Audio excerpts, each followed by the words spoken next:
Nagbukas ang pelikula sa New York City, kung saan nakita natin ang napakatayog na gusali na tinatawag na Millennium Building. Doon, dalawang manyak na security guard ang gumagamit ng teleskopyo para tiktikan ang mga bayaran sa isa pang gusali. Nang tawagin sila ng kanilang amo, tumungo sila sa elevator. Ang isa sa kanila ay pumunta sa banyo, habang ang kanyang kasamahan ay naghihintay sa labas. Sa sandaling ito, napansin ng lalaki ang elevator na kumikilos ng kakaiba, at ang kanyang flashlight ay nadurog sa pagitan ng mga pintuan. Ngunit bago siya makapag-isip kung ano ang nangyayari, bumalik ang kanyang kasamahan mula sa banyo, at pareho silang sumakay sa elevator. Kinaumagahan, nakilala natin ang dalawang mekaniko, sina Mark at Jeff, na nagtatrabaho sa kumpanya ng elevator. Nagreklamo si Mark na nakakainip ang kanyang trabaho, ngunit ang naiinis na si Jeff ay nagsabi sa kanya na pahalagahan kung ano ang mayroon siya. Si Jeff pala ang tumulong sa kanya na makuha ang bagong trabaho na ito para sa kanya, kaya nakiusap siya sa kaibigan na huwag siyang biguin.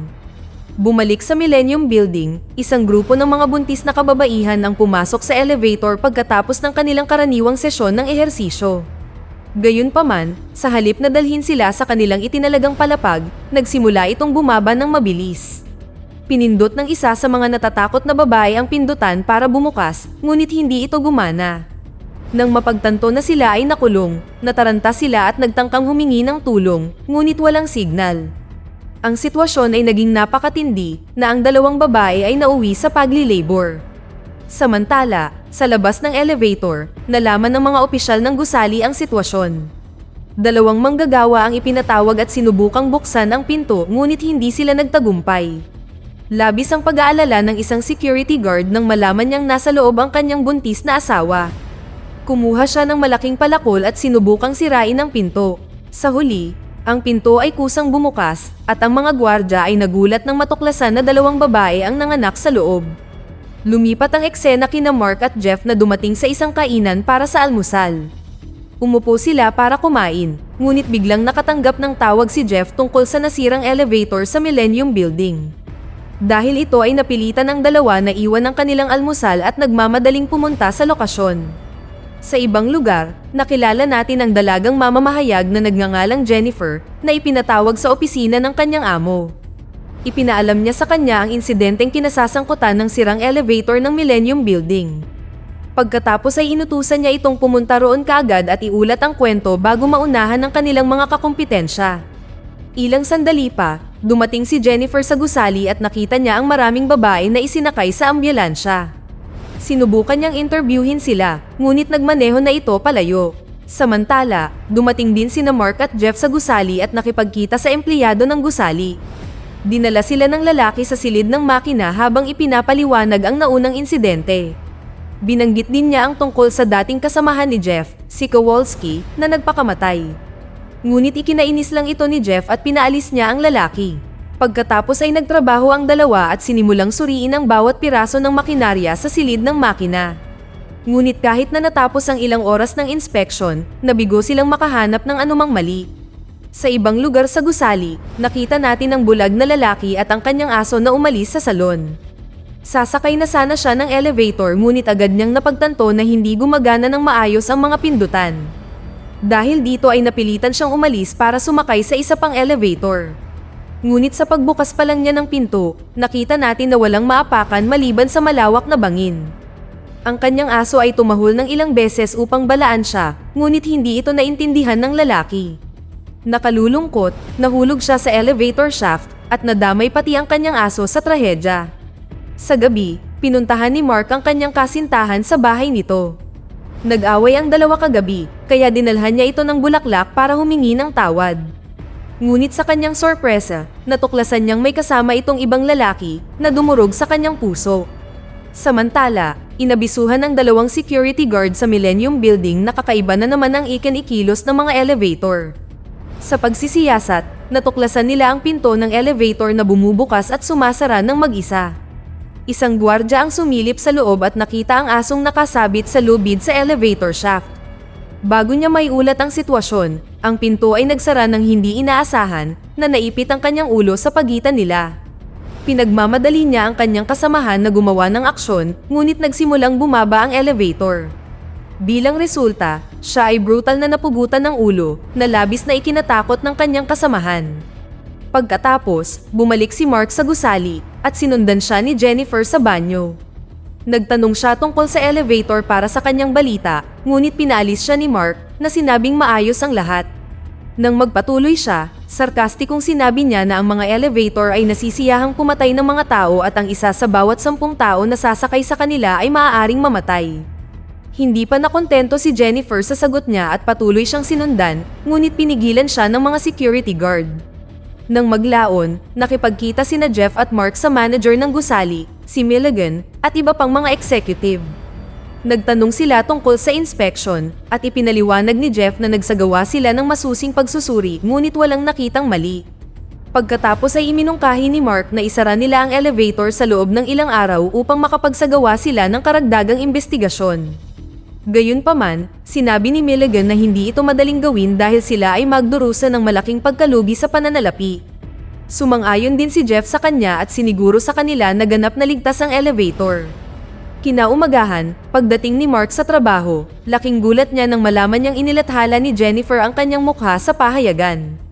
Isinulat din niya ang tungkol sa kanyang pahayag na ang mga elevator ay mapanganib. Ipinatawag siya ng kanyang amo na si Mitchell sa kanyang opisina at kinumpronte siya tungkol sa kanyang pahayag. Humingi ng paumanhin si Mark na sinabing nagbibiro lamang siya at hindi niya inaasahan na isusulat niya ito. Gayunpaman, inihayag ni Mitchell na dahil sa balita, itinuturing na ngayon ng pulisya si Mark bilang sospek. Nang maglaon, napansin ni Mark si Jeff na nakikipagtalo sa lalaking nakasuot ng lab coat. Sa pagtatanong sa kanyang kasamahan, natuklasan niya na ang lalaki ay si Dr. Steinberg na nagdisenyo ng mga elektronikong bahagi ng kanilang elevator. Pagkatapos ay nagtanong si Mark tungkol sa dating kasamahan ni Jeff, si Kowalski, at nalaman niyang nagpakamatay ito sa pamamagitan ng pagsunog sa sarili at sa kanyang sasakyan. Samantala, makikita natin ang dalawang lalaking nag-i-skateboard sa garahe ng Millennium Building. Ilang sandali pa, nabangga ng isa sa kanila ang isang kotse at nasugatan. Napaupo siya sandali sa sahig, ngunit biglang bumukas ang pinto ng elevator sa likod niya at sinipsip siya sa loob. Pagkatapos ay dinala siya nito sa ika-86 na palapag, at bigla na lang siyang itinapon palabas ng gusali hanggang sa kanyang kamatayan. Makalipas ang ilang sandali, nakita ni Mark ang balita sa TV at natuklasan na itinuring ito ng pulisya bilang pagpapakamatay. Nagmamadali siyang pumunta sa gusali upang mag-imbestiga, ngunit ayaw siyang papasukin ng mga gwardya. Sa sandaling ito, nakita niya si Jennifer sa gitna ng mga mamamahayag at agad siyang nilapitan.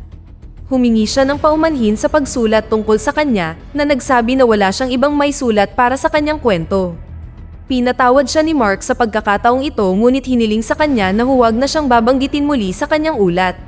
Sa gabi, binisita ni Jennifer si Mark sa kanyang tahanan. Ipinakita niya sa kanya ang CCTV footage ng pagkamatay ng skater na nakapagtataka. Ipinaliwanag ni Jennifer na ang oras na karaniwang inaabot ng elevator para umakyat sa 86 na palapag ay mga 40 segundo hanggang 1 minuto.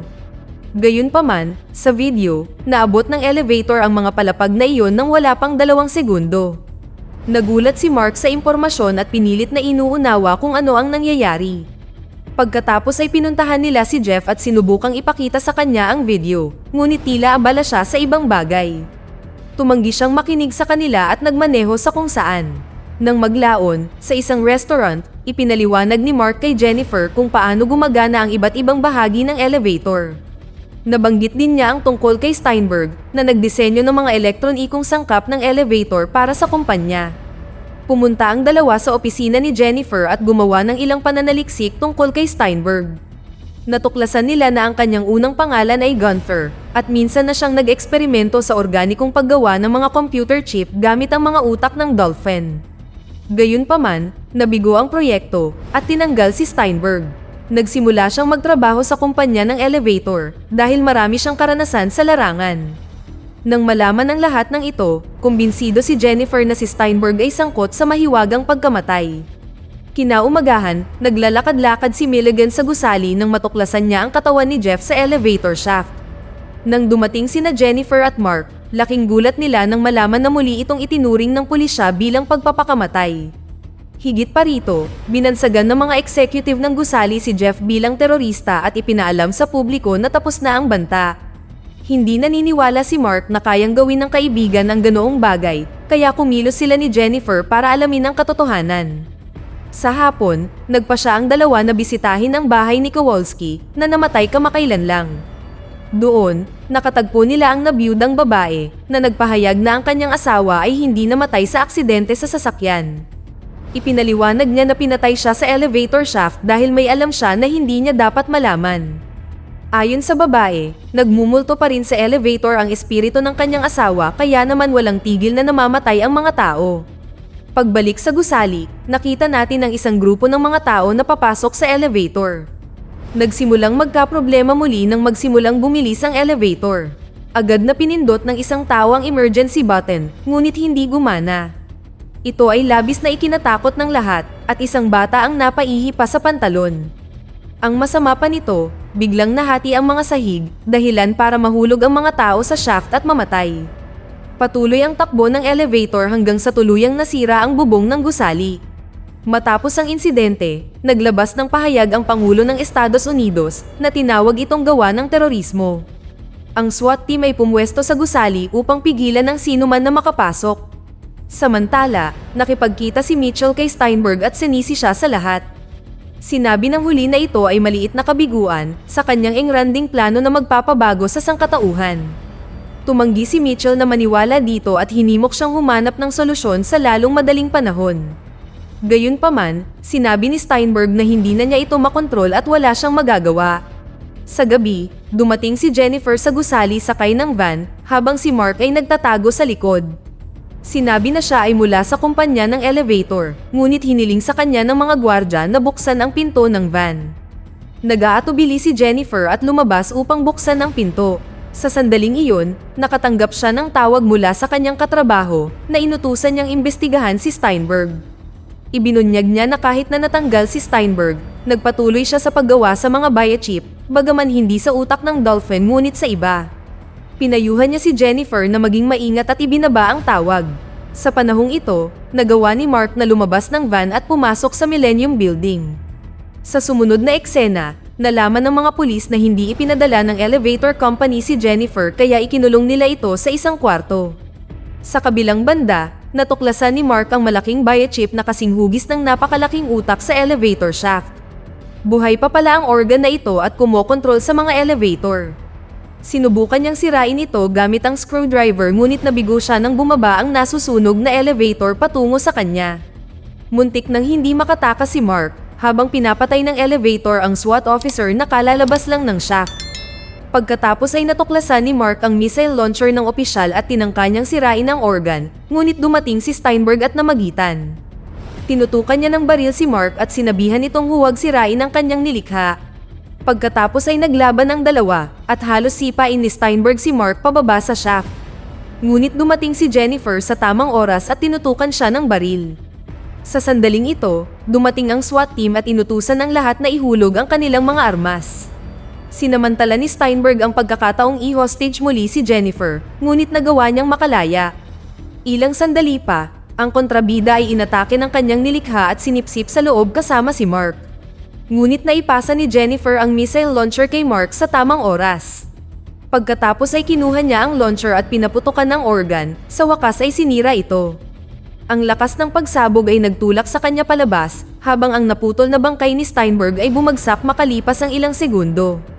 Lumipat ang eksena sa pagkalipas ng ilang araw, kung saan makikita si Mark na umalis sa ospital pagkatapos ng kanyang paggaling. Dumating si Jennifer para sunduin siya, at nang umalis sila, nakulong sila sa isang elevator. Nagsimula siyang matakot, iniisip na bumalik na muli ang demonyo. Ngunit biglang nagsimulang tumawa si Mark, na inihayag na ito ay isang biro lamang. Natapos ang pelikula nang hilahin siya nito palapit at hinalikan. Dito na nagtatapos ang kwento. Sana ay nagustuhan nyo. Mag-subscribe na kung hindi ka pa nakasubscribe. Pindutin na rin ang notification bell at like button upang matulungan ang channel, and leave a comment down below. And as always, thank you for watching.